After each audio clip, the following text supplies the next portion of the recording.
মাহিন কিছু বলতে যাবে তার আগে মিমি দৌড়ে গিয়ে গড়গড় করে বমি করতে লাগলো। নিতু কথা শোনা বাদ দিয়ে বোনকে ধরলো আগে।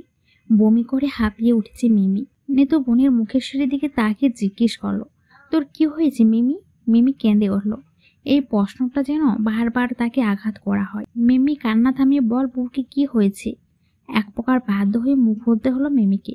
আর চুপ করে থাকা যাবে না, চুপ করে থাকাটাও ঠিক না। তার পাপের কারণে বুবুর সংসার নষ্ট করতে পারে না সে। হাতের উল্টো পিঠে চোখের পানি মুছে নিজেকে শক্ত করে নিল মিমি। আমি প্রেগনেন্ট বুবু। মিমির বলা কথাটা শুনে যেন নীতির পায়ের তলার মাটি সরে গেল।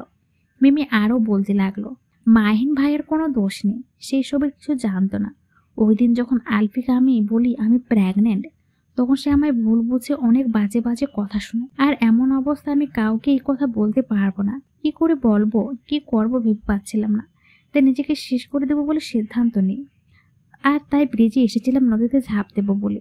তার আগে বেখাওয়ালি হয়ে হাঁটার কারণে ভাইয়ার গাড়ির সামনে এসে পড়ি। সে আমায় মরতে দিবে না। আর আমারও কেন জানি বেঁচে থাকার লোভ জাগলো। তাই ভাইয়াকে বলি, যদি আমার শর্ত মেনে আমাকে বাড়িতে আনেন তবেই আসবো, নয়তো আমি সুসাইড করব। আর শর্ত দিই যেন সবার কাছে বলে আমাকে বিয়ে করেছে। এতে করে আমার পেটের বাচ্চার একটা বৈদিক পরিচয় হবে। এইভাবে এসব করি। আমার মাথায় কোনো উপায় আসছিল না বুবু। কি করব বুঝতে পারছিলাম না কিছু। কিন্তু শান্ত গলায়, এইসব কি করে হলো মিমি? এত বড় ভুল কি করে করলিস তুই?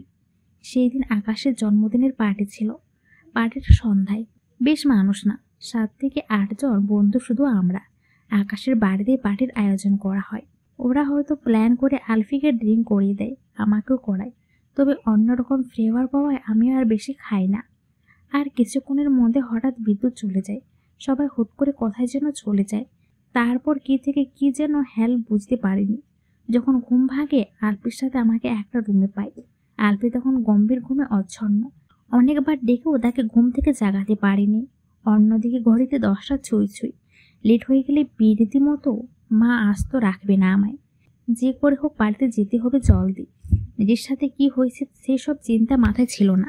আকাশ আমায় বাড়ি ড্রপ করতে আসলো। গাড়িতে বসে হঠাৎ বলল, তোমার সাথে তার ছবি তোলা হয় না, এসো একটা সেলফি নি। আমি আর না করতে পারিনি, এমনি লেট হয়ে যাচ্ছে। আকাশ খুব ক্লোজ হয়ে সেলফি তুললো। এর পরের দিন ভাসারিতে গেলে আলফি আমার দিকে আগের দিন রাতের আকাশের সাথে ছবি দেখিয়ে খুব বাজে বাজে কথা বলে। এত করে আমি বলতে দিয়েছি, তবে আমার কোনো কথা শুনতে চাইনি। এর আগে আমিও ব্রেকআপ করে চলে আসি। এইসবের মধ্যে গত রাতে তার সাথে যাওয়ার ঘটনার কথা বলা হয়নি তাকে। এর আগে আমিও তার সাথে সব রকম যোগাযোগ বন্ধ করে দিই। এমন অনেক ঝগড়া হয়েছে আমাদের 3 বছরের সম্পর্কের মাঝে। পরে ঠিক হয়ে যেত সব। তবে এবার সাইরা সুযোগ নেয়। আলফিকে উল্টো বোঝায়, আমি যদি অন্য ছেলের সাথে ছবি তুলতে পারি, ঘুরতে পারি, তাহলে সেও অন্য মেয়ে নিয়ে ঘুরতে পারবে না কেন? সেও যেন আমায় দেখিয়ে আমার থেকে সুন্দরী মেয়েদের সাথে ঘুরে বেড়ায়। সব মিলিয়ে আমাদের মধ্যে দূরত্বটা বেড়ে যায় অনেক। পরের দিন বুঝতে পারে আমি প্রেগনেন্ট, তখন আলফিকে জানাই। তবে অতিরিক্ত ড্রিঙ্কের কারণে ওই রাতের কিছু তার মনে নেই। উল্টো আমাকে ভুল বুঝে। এমনকি অন্য মেয়ের সাথে রিলেশনও যায় জিতের বস। সব মিলে তার কাছে আমি এখন হয়ে যায় একটা নষ্টা মেয়ে। যে ছেলে আমাকে কোনোদিন একটা চুমু খায়নি, তাকে যদি বলি প্রেগনেন্ট, তাহলে এমন প্রতিক্রিয়া করাই স্বাভাবিক। এমনকি আমায় এতটাই ঘৃণা করেছি, বলেছে মরে গেলেও যেন এই মুখ তাকে না দেখায়। আমিও চাই না তার সামনে যেতে। এইসব কি করব বুঝতে পারিনি। কিন্তু সব শুনে হতভঙ্গ হয়ে বসে। মাহিন বলল, আলপির ঠিকানা দাও, তার সাথে কথা বলি। মিমি এক কথায় না করে দিল। সে কিছুতে আলপির সাথে যোগাযোগ করতে চাচ্ছে না। না ভাইয়া, তার সাথে আর কোনো কথা বলতে চায় না। অনেক বলতে চেয়েছি, কিন্তু সে অন্য দেখানোর কিছু ছবি দেখে আমায় অবিশ্বাস করেছে। কিছুতেই আমার কথাটা পর্যন্ত শুনতে চায়নি। আমি এখানে থাকবো না, আমি চলে যাব। আমার সন্তান আমি আলপিকে ছাড়া মানুষ করতে চাই। সে তার মতো করে জীবন গুছিয়ে নেয়। তোমাদের যা যা মনে চায় তাই করো। আমি আর এইসবই নেই। আমি জাস্ট ঘাপিয়ে গেছি।